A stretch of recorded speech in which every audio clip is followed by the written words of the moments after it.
अध्याय 6 ओवी क्रमांक 229 पासून आता सुरुवात करूयात. तेथ हृदय कोशा तळवटी, जो पवनो भरे किरीटी, तया सगळे याची मिठी देऊनी घाली. किरीटी तेव्हा हृदय कमलाच्या खाली जो वारा भरलेला असतो त्या सगळ्याला ती कवटाळून मिठी घालते. मुखींच्या ज्वाळी तळीवरी कवळी, मांसाची वडवाळी आरोगू लागे. आणि मुखातील ज्वालांनी खालवरचे मांसादिकांचे घास करून खाऊ घालते. जे जे ठाय समानस, तेथ आहाच जोडे घाऊस, पाठी एक दोन्ही घास ही आहे भरी. ज्या ठिकाणी मांस असेल त्याचा सहज घास घेते आणि मागाहून त्या राहिलेल्या भागाचाही घास घेते. मग तळवे तळहात शोधी, ऊर्ध्वींचे खंड भेदी, झाडा घे संधी प्रत्यंगाचा.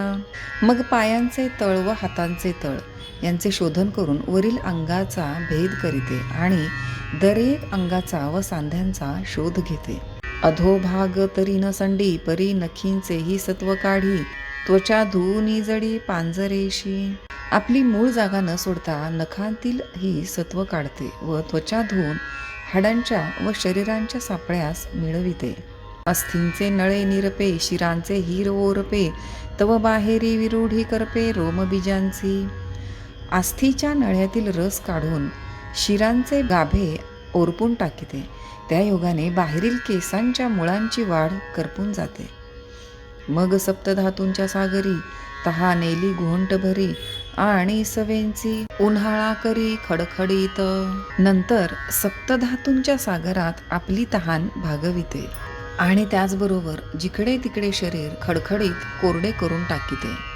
नासा फुटवणी वारा, जो जात असे अंगुळे बारा, तो गच्च धरून या माघारा अंतू घाली.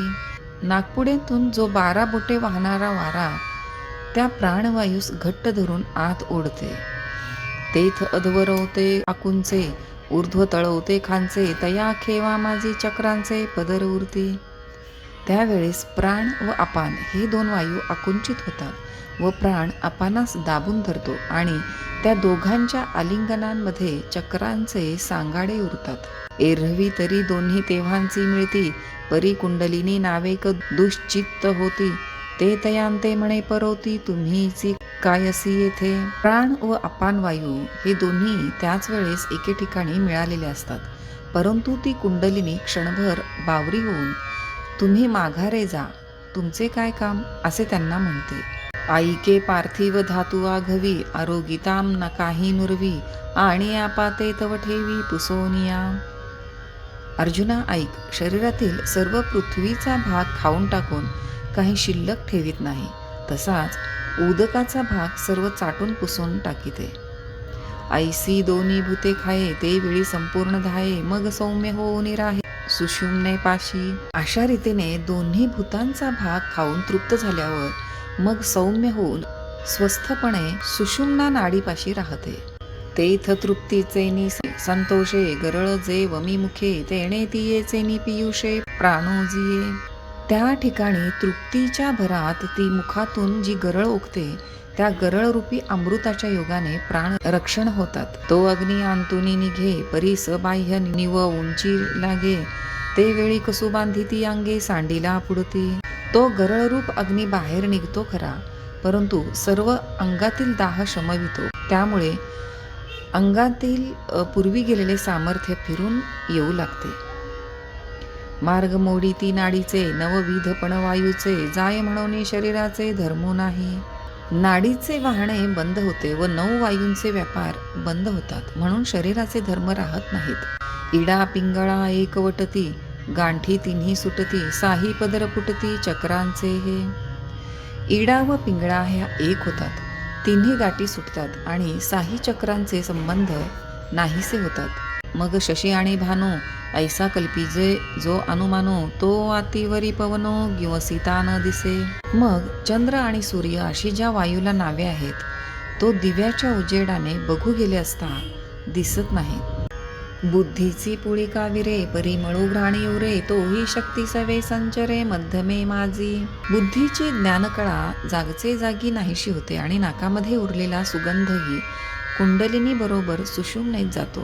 तव वरिले कडोनी ढाळे चंद्रामृताचे तळे, का नवडोनी मिळे शक्तिमुखी. त्यावेळी भ्रुकुटी चक्रामध्ये जे चंद्रामृताचे तळे आहे त्याला हळूच धक्का बसून ते वाकडे होते व त्यातील अमृत कुंडलिनीच्या मुखात पडू लागते. तेणे नाळके रस भरे तो सर्वांगा माझी संचरे, जेथींचा तेथ मुरे प्राणपवनू.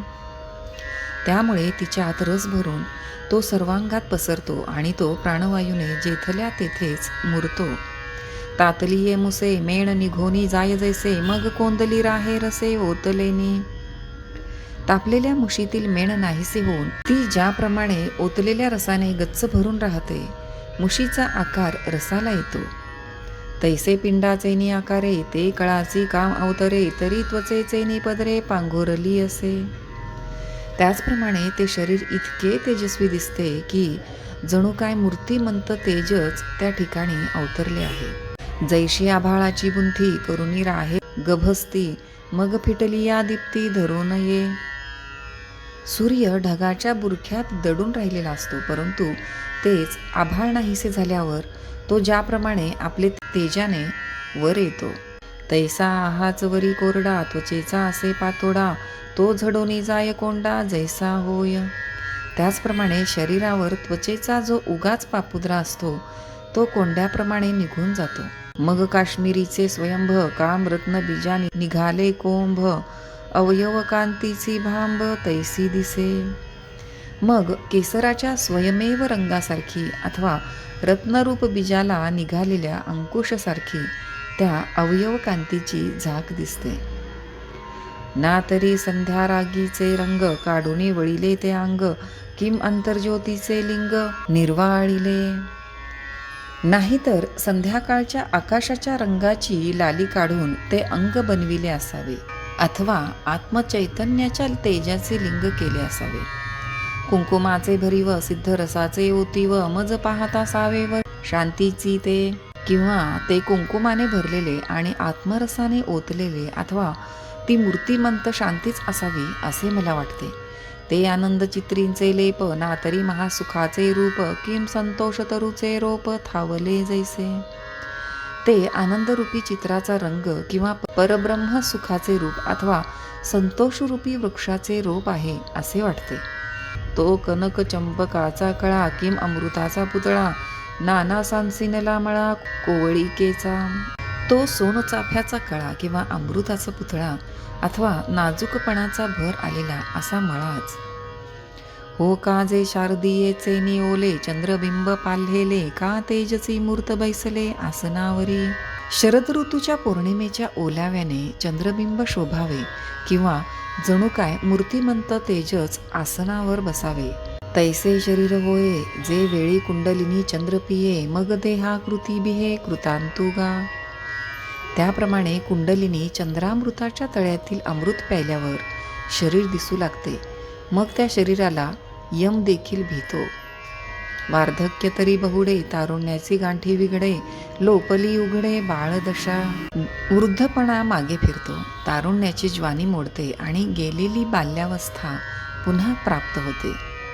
वयसा तरी तुलेवरी, एरवी बळाचा बळार्थू करी, धैर्याची थोरी निरूपमो. वयाने पाहिले तरी एवढासाच दिसतो, परंतु अतिशय पराक्रम करीतो व त्याचे धैर्य अजोड असते. कनकद्रुमाच्या पालवी, रत्नकळिका नित्य नवी, नखे तैसी बरवी नवी निघती. सुवर्ण वृक्षाच्या पालवीतून सतत नवी रत्नाची कळी निघावी, त्याप्रमाणे नवी नखे निघून सतेज दिसतात. दांत ही आन होती परी अपाडे साने जती, जैसी दुबाही बैसे पांती हिरे यांची.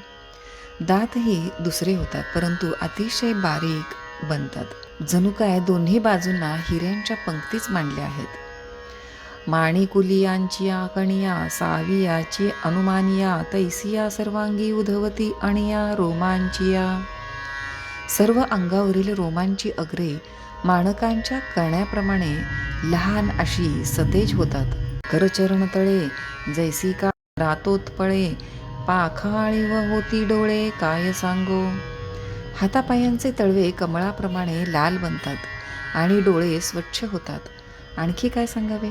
निडाराचे कोंदाटे मोतीये नावरती संपुटे, मग शिवणी जैशी उतटे शुक्ती पल्लवांची.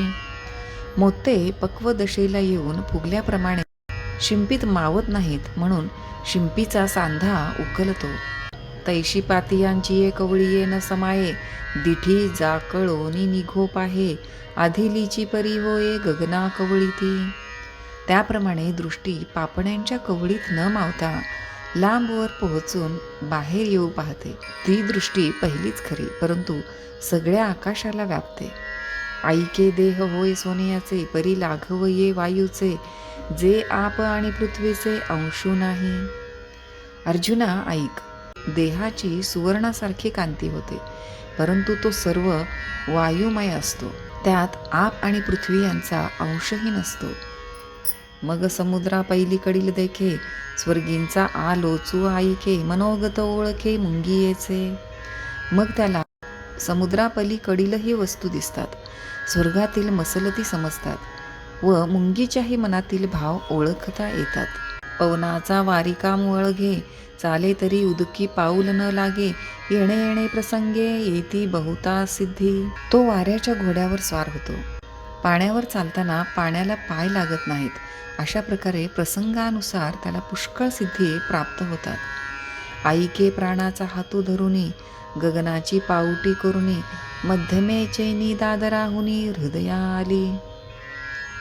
पहा की प्राणवायूचा हात धरून व हृदयाकाशाच्या पायऱ्या करून सुषुम्नेच्या जिन्याने हृदयात आलेली ते कुंडलिनी जगदंबा, जे चैतन्य चक्रवर्तीची शोभा, जया विश्वबीजाची या कोंभा सावली केली. व जीवात्म्याला शोभा देणारी जी कुंडलिनी जगदंबा, ती जगतबीजाचा कोंब गाभा, जो जीव त्याच्यावर सावली धरते.